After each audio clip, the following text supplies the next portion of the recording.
Bom dia a todos os nossos queridos ouvintes do programa A Boa Semente. Quem fala é o pastor Danilo Estélio e nós iremos tratar sobre a nossa terceira lição deste primeiro trimestre de 2021, dentro do tema O Verdadeiro Pentecostalismo, a atualidade da doutrina bíblica sobre a atuação do Espírito Santo, comentado pelo pastor Ezequias Soares. A nossa terceira lição tem como assunto o batismo no Espírito Santo. Texto áureo está no livro de Atos dos Apóstolos, capítulo 1, versículo 5, porque na verdade João batizou com água, mas vós sereis batizados com o Espírito Santo, não muito depois destes dias. A verdade prática nos fala que ser batizado no Espírito Santo é uma experiência espiritual perfeitamente distinta da nossa conversão, e para nós essa é uma verdade apresentada nas Escrituras. A leitura bíblica em classe está no livro de Atos dos Apóstolos, capítulo 2, versículos 1 a 13, um texto bem conhecido que fala sobre a descida do Espírito Santo no dia de Pentecostes. Os hinos sugeridos da nossa harpa cristã são os de número 24, 155 e 387. O nosso comentarista inicia dizendo que o propósito fundamental do batizar no Espírito Santo é uma busca de uma aproximação maior com um Deus pessoal e real. O primeiro tópico nos fala sobre o que é que significa o batismo no Espírito Santo.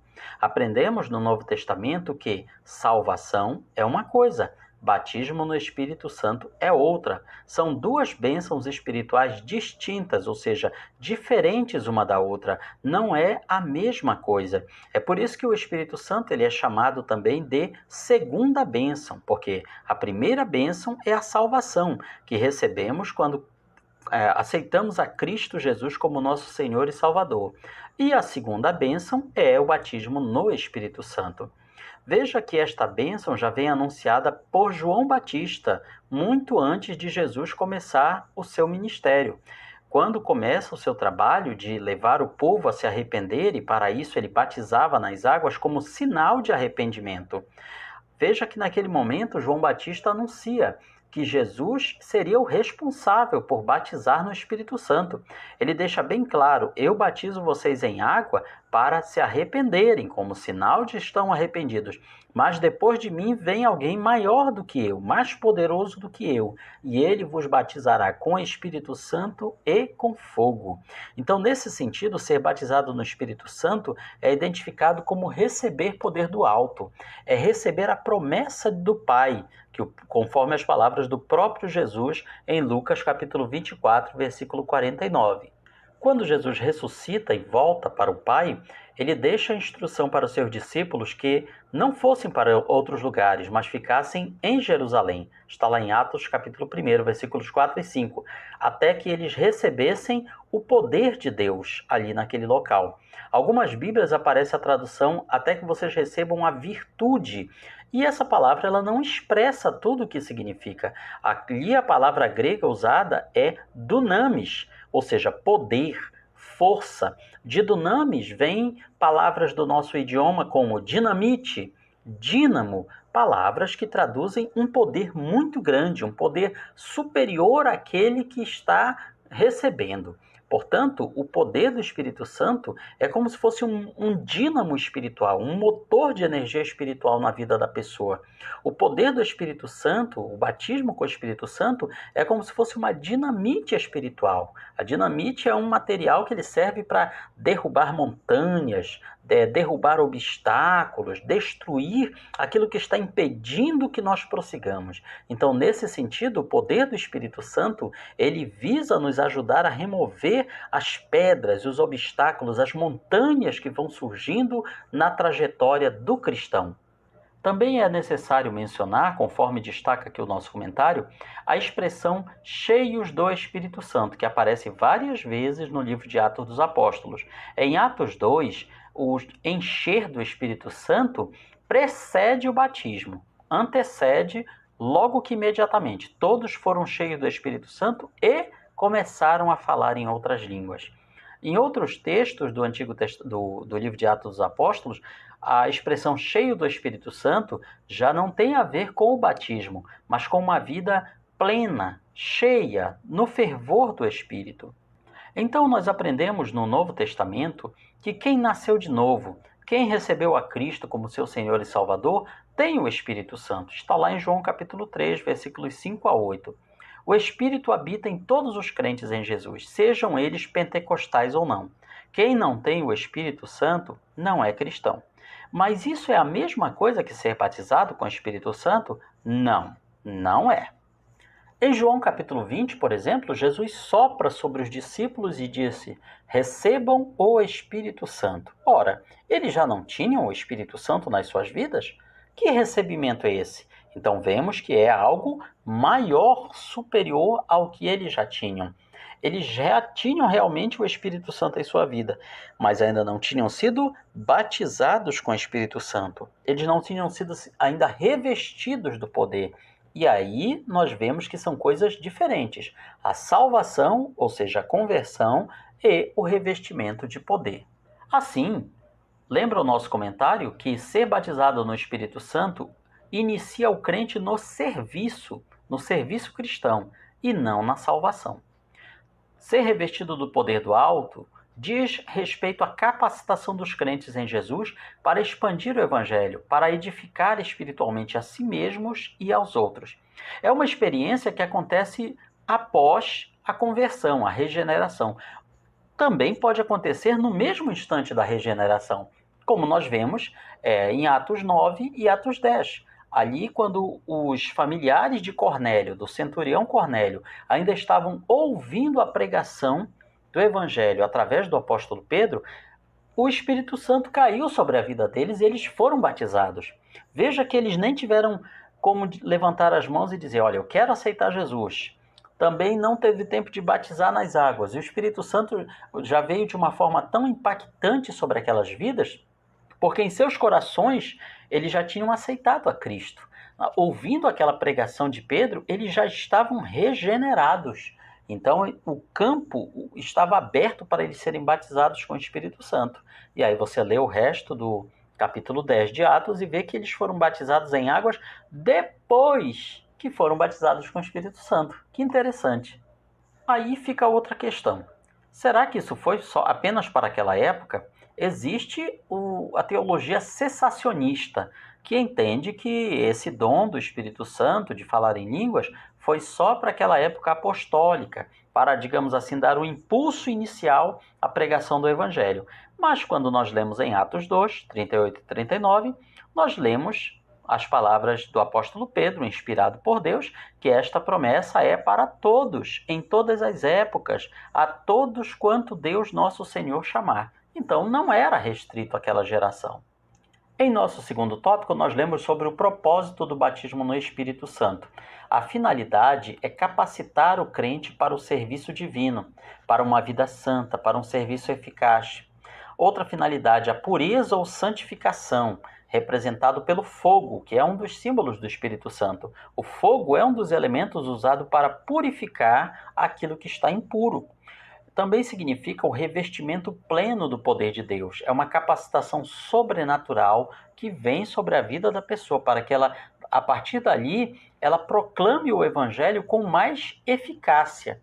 Olha só essa palavrinha, eficácia, que agora está tão na moda, né, levando em conta as vacinas aí contra o Covid, é uma palavra que de repente entrou no jargão popular, no dicionário do povo. Então, nós podemos dizer o seguinte, que o crente sem o batismo com o Espírito Santo, ele tem eficácia, mas, revestido do poder do Espírito Santo, ele tem uma eficácia maior para fazer a obra de Deus. Assim como você tem agora determinadas vacinas que têm uma eficácia maior ou menor, conforme o fabricante. Então, observamos que essa palavra eficácia, ela está diretamente ligada ao batismo no Espírito Santo. É interessante que a palavra batismo significa imersão, mergulho. Ser batizado significa ser mergulhado. Então o Espírito Santo ele é mostrado como também a água que é derramada, ou a água onde a pessoa é mergulhada. Não significa que o batismo em águas seja o mesmo batismo com o Espírito Santo. Não. O batismo no Espírito Santo é como se a pessoa fosse mergulhada no poder do Espírito Santo. A partir dali, ela está melhor capacitada para receber a revelação dos mistérios de Deus, revestida de poder para testemunhar de Jesus, profetizar, realizar milagres. Não quer dizer que Deus não possa usar uma pessoa para realizar milagres e sinais sem que ela seja batizada com o Espírito Santo. Não, Deus pode fazer isso. Deus pode, Ele faz como Ele quer. Porém, ela estará muito mais capacitada a partir dali. É como fazermos uma comparação. Imagine uma pessoa que aprendeu a dirigir veículos, mas ela não tem a carteira de habilitação.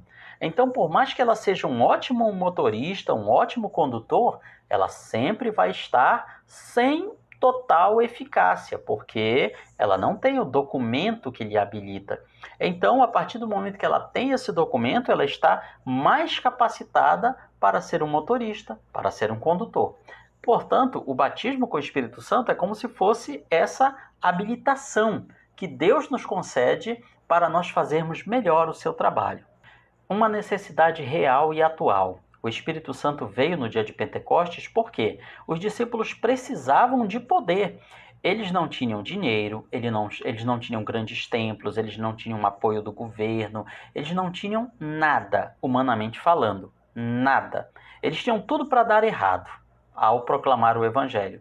Somente o poder de Deus na vida deles é que lhes dava eficácia, capacitação, é que lhes permitia chegar ao coração das pessoas. Então, nós vemos que essa mesma necessidade continua a existir hoje. O mundo que nos cerca, ele é hostil ao Evangelho. O mundo que nos cerca, ele não quer saber do Evangelho. Portanto, apenas revestidos com o poder de Deus, com o batismo com o Espírito Santo, é que nós podemos chegar a este mundo de forma eficaz, de forma que funcione, portanto.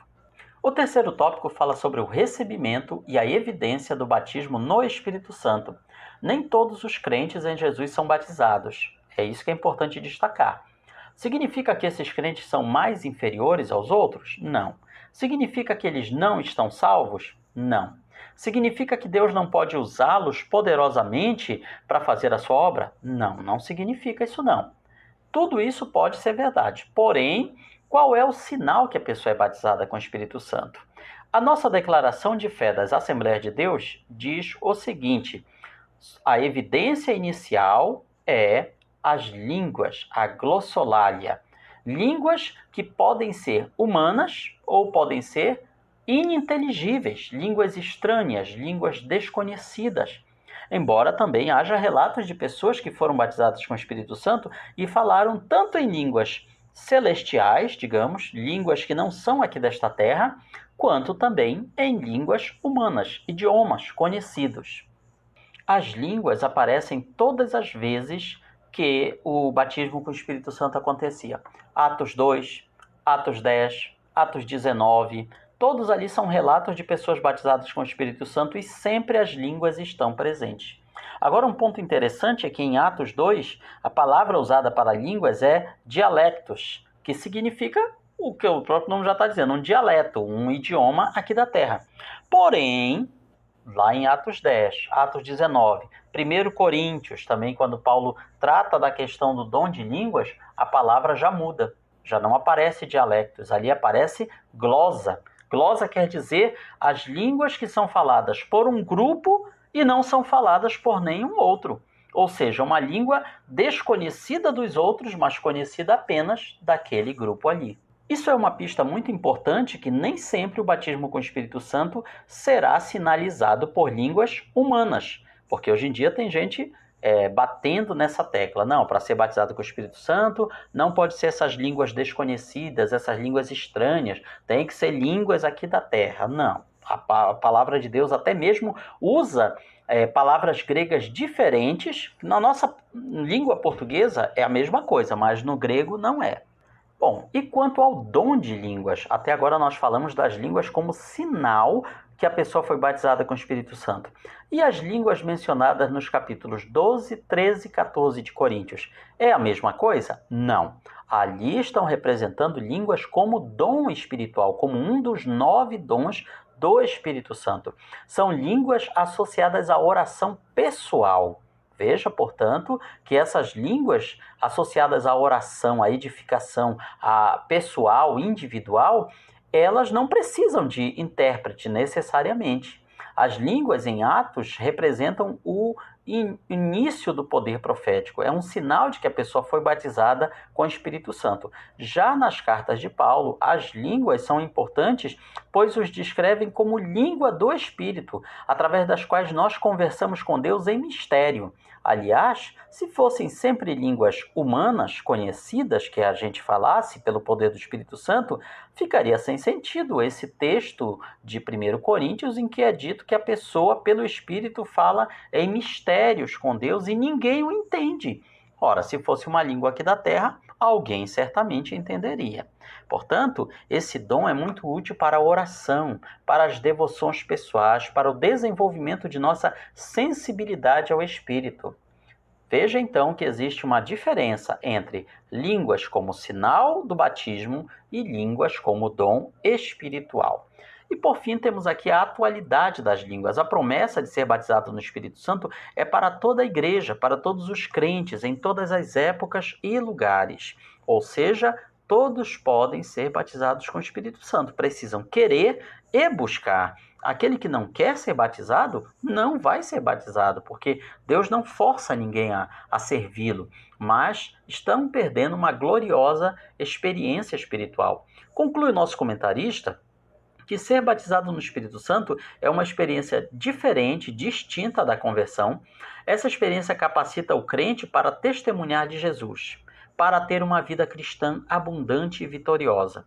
Essa manifestação é atual, é para os dias de hoje. Ela é concedida a quem buscar com fé, com obediência, humildade e persistência.